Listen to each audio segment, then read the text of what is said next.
Assalamu alaikum friends, welcome to another vlog. This is Junaid Fareed and you are watching Mr. Tourist FTMA. As usual मेरे साथ मौजूद हैं मुदस्सिर भाई। आज का प्लान आपके साथ शेयर करेंगे। आज की राइड कहाँ की है, आज कहाँ जा रहे हैं और मज़ीद जानते हैं जी मुदस्सिर भाई से। जी मुदस्सिर भाई कहाँ जा रहे हैं आज? बहुत शुक्रिया जुनैद भाई। अस्सलाम वालेकुम व्यूअर्स, आज चलेंगे शाह अल्लाह देता केव्स की तरफ और छोटी सी एक राइड होगी, इतना लंबी राइड नहीं है। बाकी आज वैसे मूड बना था एक शाह अल्लाह देता केव की तरफ जाने के लिए, तो हमने कहा चले आप लोगों को भी साथ ले चलते हैं शाह अल्लाह देता केव। अभी हम मौजूद है श्रीनगर हाईवे पे और टुवर्ड्स शाह अल्लाह देता केव्स चलेंगे। तो जुनैद भाई मेरे साथ होंगे, तो आप लोगों को भी साथ रखेंगे। आप राइड एंजॉय कीजिएगा। वहाँ पे पहुँच के देखते हैं कुछ नई चीज़ मिली एक्सप्लोर करने के लिए, तो वो भी करेंगे। बाकी शाह अल्लाह देता केव्स तो वहाँ पे मौजूद है ही। बाकी कोशिश करेंगे कुछ और भी मिल जाए हमें, कुछ न्यू एक्सप्लोर करने के लिए। तो आप लोग राइड एंजॉय कीजिए और मिलते हैं हम शाह अल्लाह देता केव्स में। Stay tuned.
फाइनली फ्रेंड्स पहुंच चुके हैं शाह लद्दता केव्स, जो कि इस्लामाबाद के मारगला हिल्स में वाक़ है। और इस वक्त मेरे साथ मौजूद हैं इस्माइल साहब, यहाँ के गार्डियन हैं, लुक आफ्टर कर रहे हैं इस एरिए को। इनसे जानते हैं इस जगह की हिस्ट्री के बारे में, इन केव्स के बारे में। इनको शाह लद्दता केव्स भी कहा जाता है, बूढ़ा केव्स भी कहा जाता है। यहाँ पे कुदरती पानी का चश्मा भी है। तो इनसे जानते हैं कि इस जगह की हिस्ट्री क्या है। जी इस्माइल साहब बताइएगा इस जगह की हिस्ट्री के बारे में। अस्सलाम वालेकुम, welcome to Dera Gadiyala and Budha केव, शाह लद्दता केव। क्योंकि पुराना नाम इस जगह का गड़ियाला है और नया नाम जो अभी फेसबुक पर दिया हुआ है साधु का बाग, शाह लद्दता केव और बुधा केव के नाम से। तो सॉरी, मेरे पास जो मालूमात हैं, क्योंकि हम अब्बासी फैमिली से और हम भी यहाँ पर तकरीबन 250-300 साल से आबाद हैं। हमारी 8वीं-9वीं नस्ल है इधर शाह लद्दता में। फिर कुछ चीज़ें मैंने अपनी आंखों से देखी हैं, कुछ मुझे दादा ने बताई हैं। तो कुछ यहाँ पर एक आते थे हमारे पास, प्रोफेसर अहमद हसन दानी साहब थे, आर्कियोलॉजिस्ट, कायद-ए-आज़म यूनिवर्सिटी के प्रोफेसर थे। उनके पास भी किताबें थीं, इन जगहों के नाम लिखे हुए थे, जिनकी वजह से हमने भी उनकी बातों को सच्चा माना है। तो फिर कुछ बातें हमें दानी साहब ने बताई हैं, कुछ हमारे बड़ों ने उनको इस इलाके के बारे में विजिट कराया, पहाड़ों का सारा। क्योंकि ये जो फिर दानी साहब के बकौल इस इलाके की हिस्ट्री जो है ना, वो बतला रहे थे, तकरीबन 3-4 हज़ार साल पुरानी बतला रहे थे। तो फिर वाज़ह इस तरह से हुआ है, ये मगरब वाली साइड पर वो नीचे से 2 किलोमीटर हाइकिंग है, उधर जाना पड़ता है। वहाँ पर एक बुद्धिस्ट का स्टूपा मिला है जो है ना जी, वो भी पहले मतलब झाड़ियों में छुपा हुआ था, पत्थरों में आगे पीछे उसके पौधे उगे हुए थे। मेरे चचा ने वो जो दानी साहब को विजिट कराया था 1994 में पहले जो है। बाहर क्या अभी 4-5-6 साल हुए हैं, आर्कियोलॉजिस्ट वालों ने उसकी सारी दीवारें साफ सुथरी करके तो उस पर बोर्ड शोर्ड तहरीर किया है। और उसकी जो एज दरियाफ्त की है, कुछ तो कह रहे हैं 2000 साल पुराना है, कुछ कह रहे हैं 2600 साल पुराना है। तो इससे वाज़ह हुआ कि इतनी कदीम ये जगह है। फिर जिस वक्त ये 1947 में पाकिस्तान बना है ना जी, उस वक्त ये जो गांव है ना शाह लद्दता, ये गांव नहीं था, ये शहर था। यहाँ पर हिंदू, सिख, मुसलमान सब लोग आबाद थे। इस जगह पर भी हिंदू रहता था, जिसका नाम था ओगन दास। इस जगह का नाम है गड़ियाला, डेरा गड़ियाला बाबा बड़दास। बड़दास उसकी कौम थी और ओगन दास उस हिंदू का नाम था। ये 8 कनाल 8 मरले में उसका डेरा था। ये सामने 17 कनाल में उसका बाग था। इसके साथ ये मुलिका ऊपर 800 कनाल जंगल भी था। तो ये उस वक्त मेरे दादा के नाम उस हिंदू से बाकायदा एक रजिस्ट्री हुई है। फिर उस वक्त से ये जगह भी हमारे पास है जो है ना जी, इसकी लुक आफ्टर हमारी फैमिली का रही है। फिर अभी ज्यादा क्या आपको किसे कहानियां सुनाऊं कि इस जगह की खातर हमारे साथ क्या क्या नहीं हुआ और क्या क्या नहीं हो रहा, क्योंकि सच्ची बातें करने के एवज ये हमें सजाएं दी जा रही हैं और हमसे मतलब हर अरबा किया जा रहा है जो है ना जी। क्योंकि सबसे पहले ये जो बाग था हमारा, ये 1983 में सीडीए वालों ने हमसे लेके ना तो यहाँ स्टोन क्रशर लगाया था, जिसने 15 साल फिर ये पहाड़ी काटी। अभी उस बाग की निशानी सिर्फ एक आम का पौधा रह गया है। हालांकि मैं तो कहता हूँ यार चलो जो हो गया ना सो हो गया, वो दोबारा हो सकता है ना कोशिश करने से, और कोई इतने करोड़ों रुपए नहीं लगते, वो दोबारा बाग भी बन सकता है जो है ना जी। और हमने तो सारा बचपन इधर गुजारा है जिंदगी जो है ना जी। तो फिर ये हिंदुओं से पहले इस इलाके में ये जो रोड ऊपर जा रही है ना, ये पीछे KPK को जा रही है, खानपुर हरिपुर को जा निकलती है। 3.5 किलोमीटर ऊपर एक बावली बनी हुई है, कुआं है, जिसमें सीढ़ियां नीचे उतरती हैं। और ये किसने बनाई थी? ये मुगलों ने बनाई थी। ये जो शेरशाह सूरी हो गया, अकबर हो गया, हुमायूं हो गया, ये जो हुक्मरान गुजरे हैं ना, उन लोगों का भी इन इलाकों में स्टे रहा है या ठहरे हैं, वो भी आबाद रहे हैं जो है ना जी। तो फिर क्योंकि वो जो स्तूपा है ना बुद्धिस्ट का, उसके पास एक पुरानी मस्जिद भी है जो अकबर बादशाह के नाम से मंसूब है जो है ना जी। फिर उनसे पहले इस इलाके में ज्यादा बुद्धिस्ट लोग आबाद रहे हैं, बुद्ध मत मजहब के। ये जो बोर्ड के दरख्त हैं, मतलब उसकी भी वो पूजा, जो उनका अपना अकीदा तौर तरीका था, इस वजह से ये फेमस है। बुद्धिस्ट लोग इस इलाके में आबाद रहे हैं जैसे। फिर ये यहाँ पर चश्मा है पानी का, इसकी भी हिस्ट्री इतनी पुरानी है जितनी इस जगह की हिस्ट्री पुरानी बतला रहा हूँ। और अल्लाह के हुक्म से कई बीमारियों की शफा है ये पानी जी। हम तो सफाइयाँ कर रहे हैं, अल्लाह हुकाम से हमारी बस यही रिक्वेस्ट है, अपील है, कम से कम रोड बने। अभी भी ये देख रहे हैं कितनी दुनिया आई हुई है, लोग आए हुए हैं, हम किसी से बिल्कुल कोई पैसा मांग नहीं रहे। आजकल तो बस तकब्बर है, वड्याई है जो है ना जी, है ना। लेकिन जो भी सबसे पहले इंसानियत है, क्या ख्याल है, सबसे पहले इंसान है ना, फिर मजहब अकीदा जो भी है किसी का, लेकिन अपने अपने हर एक ने साफ देना है। That's all. Any time welcome to Dera Gadiyala and Budha cave all world के लिए। थैंक यू, अल्लाह हाफिज़। और कोई बात अगर पूछना? थैंक यू सो मच जी इस्माइल साहब, बहुत अच्छा लगा आपसे बात करके और बड़ी आपने इन्फॉर्मेशन शेयर की हमारे साथ हिस्टोरिक किस्म की। इंशाल्लाह नेक्स्ट भी विजिट करेंगे, आपके पास जरूर आएंगे। Thank you so much.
Shah Allah Ditta cave से जब आप आगे आते हैं ऊपर 3.5 किलोमीटर, तो उससे आगे आपको कैंथला गांव में ये कुआं मिलता है। तारीखी कुआं है ये कहा जाता है, यहाँ के मुकामी लोगों ने बताया है कि शेख शाह सूरी ने अपने दौरे हुकूमत में ये बनवाया था कुआं अपने इस्तेमाल के लिए। तो अभी भी ये कुआं मौजूद है यहाँ पे, और इस कुएं की मुकम्मल हिस्ट्री तो नहीं मिल सकी कितना कदीम है ये, लेकिन मुकामी जो थे यहाँ पे मिले, उन्होंने बताया कि तकरीबन 2 अदवार थे बादशाहों के, मुग़ल आज़म के 3 अदवार यहाँ पे गुजर चुके, और ये इससे कदीम है। तो अभी भी ये मौजूद है यहाँ पे, बल्कि अब तो इस कुएँ के अंदर मोटरें वगैरह लगा के और अपने इस्तेमाल के लिए उन्होंने यहाँ से पानी मोटरों के ज़रिए भी निकाल लें। लेकिन इस कुएँ की सबसे मज़ेदार और ख़ास बात यह है कि इसमें उतरने के लिए यहाँ पर सीढ़ियाँ मौजूद हैं, जो कि आपको फुटेज में दिखाई भी गई है कि यहाँ से सीढ़ियों से नीचे उतरें तो आप बिल्कुल पानी के पास चले जाते हैं। और ये आपको पीछे एक लाइन नज़र आ रही होगी, ये लेवल है, यहाँ तक पानी आ जाता है इसके ऊपर। बेसिक कुआं वो ये पीछे मौजूद है ये, लेकिन यहाँ से सीढ़ियाँ नीचे उतरती हैं और नीचे उतरें तो आप पानी के बिल्कुल क्लोज चले जाते हैं। एक बहुत कदीमी कुआं है, लेकिन उस टाइम भी जो बनाया गया है अभी तक ये मौजूद है, और बड़ा अच्छा जो है ये तर्ज तामीर था, एक उनका फ़न तामीर कह लें कि अभी तक इस तरह का कुआँ नहीं बना उसके बाद। लेकिन ये बहुत प्यारा और बहुत खूबसूरत कुआँ है और व्यू भी अच्छा है, इर्द गिर्द बिल्कुल पहाड़ है सारी तरफ और दामन में ये कुआँ है और ऊपर एक बेहतरीन किस्म का होटल वगैरह भी बन रहा है। तो जगह अच्छी है, लोकेशन अच्छी है, मज़ा है यहाँ पे आके। जो भी कैसे लगा आपको? बिल्कुल बड़ी अच्छी जगह है, बड़ा एक नेचुरल एटमॉस्फेयर यहाँ पे मिला है। ये आप बैकग्राउंड में देख सकें तो ये होटल्स वगैरह यहाँ पे बन रहे हैं और एक बड़ा प्यारा हिल व्यू पॉइंट है। तो अब चलते हैं मुदस्सिर भाई, नेक्स्ट प्लेस को एक्सप्लोर करते हैं। नेक्स्ट प्लेस देखते हैं, नीचे वापस जाते हैं। नीचे एक है जिप लाइन, तो वो भी बनी है मेरे ख्याल में इस्लामाबाद में फर्स्ट जिप लाइन है। बिल्कुल। तो चलते हैं, अगर खुली हुई तो राइड भी लेंगे और एंजॉय करते हैं वहाँ पे भी जाके। दुआ करें खुली हुई हो, अगर खुली हुई हुई तो आपको दिखाते हैं, ना खुली हुई तो फिर व्लॉग एंड करेंगे और वहीं से निकलेंगे घर की तरफ। लेकिन उम्मीद है कि खुली हुई होगी, अभी टाइम काफ़ी पड़ा हुआ है, तो मेरे ख्याल में टाइम ज़ाया नहीं करते और चलते हैं जिप लाइन की तरफ। और कुआँ तो आपको दिखा दिया है, तो अब जिप लाइन की तरफ चलते हैं और वो भी एंजॉय करते हैं। आइए चलते हैं।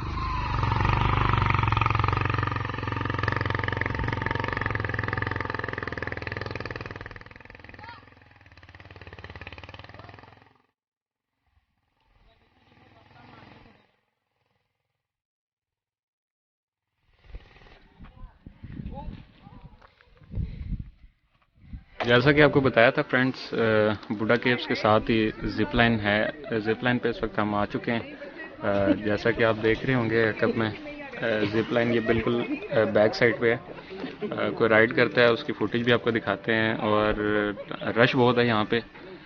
टिकट फ़िलहाल मिल नहीं रहा क्योंकि ऑलरेडी बहुत टिकट्स यहाँ पे सेल हो चुके हैं। अगर हमें भी मिलता है तो खुद भी राइड करेंगे और अपना एक्सपीरियंस भी आपके साथ शेयर करेंगे। वैसे तो जिप लाइन पे कभी राइड नहीं की, लेकिन अगर मौका मिलता है तो इंशाल्लाह ज़रूर करेंगे और आपके साथ शेयर करेंगे बाकी फुटेज आपके साथ। और दुआ करें एडवेंचर का मौका मिल जाए, थोड़ा सा एडवेंचर कर लें आज। और एक राइड आ रही है, आ जाओ आ जाओ। आ रहा है, ओ गुजर रहा है।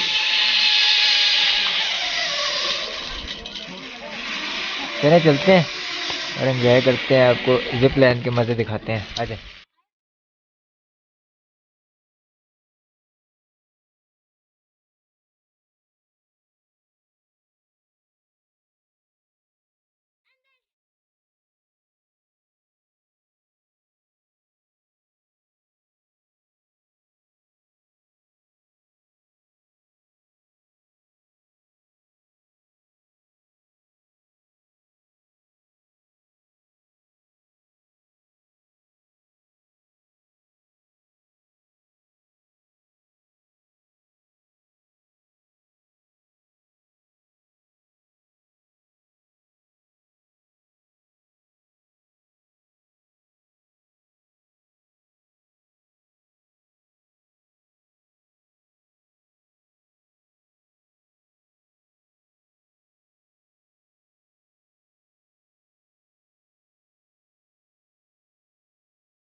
यहाँ पे जी ये रास्ता बनता है जिप लाइन, फर्स्ट पॉइंट है जहाँ पे। उसके साथ ही ना यहाँ पे ऊपर कैंपिंग साइट भी बनाई हुई है।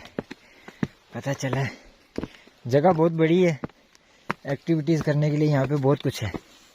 हमें मालूम नहीं था, हम तो समझे सिर्फ जिप लाइन है, उसी चक्कर में आए थे। लेकिन यहाँ पे टाइम काफ़ी लगने वाला है अगर सब कुछ देखना है तो।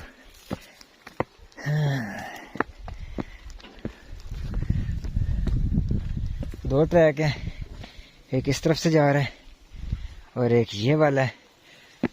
पता हमें भी नहीं है कि जाना किधर है, लेकिन जाना तो है ना। ओके, यहाँ पे कुछ है जी, सिटिंग बनाई हुई है। मेरे ख्याल में ये कैंपिंग साइट है। हाँ, ये नज़र आ रही है आपको, यहाँ पे कैंपिंग करवाते हैं और सामने से ये व्यू मिलता है आपको, एकदम लश ग्रीन। और ये नीचे देखें जिप लाइन।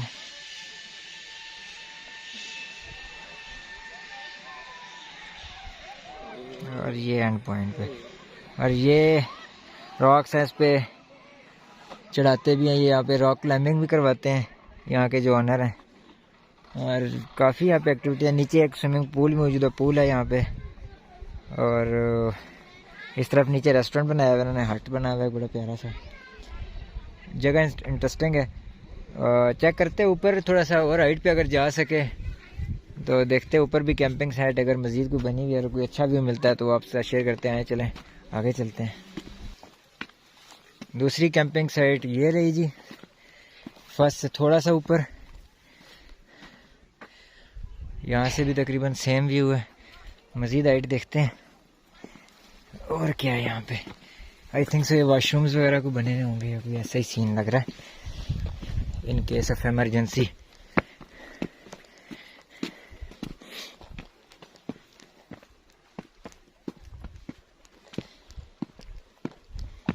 और एक ये रही जी कैंप साइट।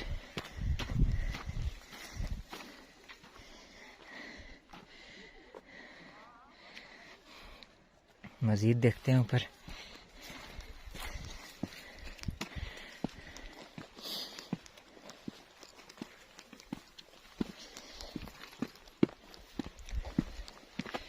एक ये रही,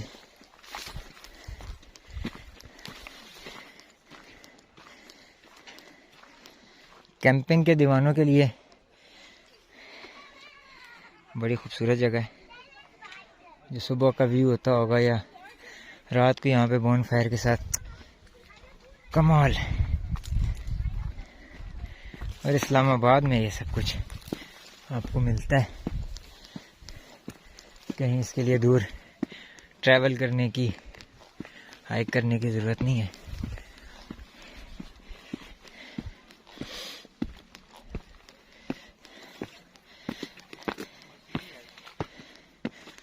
और आई थिंक से यहाँ पे एंड हो गया। सीढ़ियाँ ये जो थी, ट्रैक बना हुआ था जो, ये यहाँ पे एंड हो जाता है। इसके ऊपर जंगल है और इस टाइम हम जी जंगल में, और ये बाहर इनकी बाउंड्री वॉल आ गई है। सो गाइस, ये था आज का व्लॉग। एक्सप्लोर तो हम बुड्ढा केव्स करने आए थे, जिनको शाह लदेता केव्स भी कहते हैं, लेकिन यहाँ पे एक्सप्लोर करने को बहुत कुछ है। एक अलग ही दुनिया है यहाँ पे। शाह लदेता केव एक्सप्लोर करने के बाद यहाँ पे एक तारीखी कुआं हमें एक्सप्लोर करने को मिला, जिसको शेख शाह सूरी ने अपने दौरे हुकूमत में बनवाया था। वो भी बड़ी एक हिस्टोरिक प्लेस है। उसके अलावा यहाँ पे एक ज़िप लाइन बनी है, ये बैक साइड पे आपको नज़र आ रहा होगा, ये इसकी इंट्रेस्ट है। इसके अंदर भी बहुत सी एक्टिविटीज़ हैं करने को ज़िप लाइन के अलावा। और मुदस्सिर भाई, आज क्या क्या एक्सप्लोर किया और क्या आज का एक्सपीरियंस रहा व्लॉग? मुझे तो बेसिकली ये ज़िप लाइन है ना, इसका प्रोजेक्ट बहुत पसंद आया। बहुत हेल्दी एक्टिविटीज़ है अंदर आप तीरंदाजी करें और एयर गन के साथ शूटिंग भी है। नीचे पूल बना हुआ है, ऊपर कैंपिंग साइट्स बनी हुई है कैंप लवर के लिए। ऊपर कैंपिंग साइट 4-5 स्टेप बने हुए हैं हाइट के लिहाज से। बड़ी अच्छा वहाँ से ओवरऑल व्यू मिलता है और बड़ा लश ग्रीन सा एरिया है सारा। और बाहर मंकीज़ वगैरह ये वो सारा ओपन है यहाँ पे, यानी कैद वगैरह नहीं किया उनको। ज़िप लाइन भी है, रेस्टोरेंट भी काफ़ी अच्छा सा बना हुआ है। मैनेजमेंट अच्छी है, कोऑपरेटिव है। बाकी आज का ओवरऑल अगर देखें तो बहुत एंजॉय किया आज के व्लॉग को। और आज शाह लदेता केव्स और जो बुढ़ा केव्स है यहाँ पे, शाह लदेता बेसिकली इस जगह का नाम, इसको एक्सप्लोर करने में बहुत मज़ा आया है। राइड भी अच्छी थी और टाइम भी अच्छा स्पेंड हुआ है। जाने को दिल नहीं कर रहा लेकिन टाइम ना होने के बराबर है, तो निकलना भी है यहाँ से। तो इंशाल्लाह किसी और व्लॉग में किसी और दिन किसी नई जगह पे आपके साथ इंशाल्लाह मुलाकात होगी। हमने तो बहुत एंजॉय किया आज का व्लॉग। अगर आप लोगों ने भी एंजॉय किया तो कमेंट बॉक्स में ज़रूर अपनी राय का इजहार कीजिएगा, और आपकी सपोर्ट होती है जिससे इनकरेज होते हैं और नेक्स्ट अच्छी अच्छी जगह एक्सप्लोर करने का मौका मिलता है और दिल भी करता है। बाकी इंशाल्लाह नेक्स्ट किसी व्लॉग में किसी नए स्पॉट के साथ आपकी खिदमत में हाजिर होंगे। तब तक के लिए इजाज़त दीजिएगा और दुआ में याद रखिएगा। खुदा हाफिज़। अल्लाह हाफ़िज़।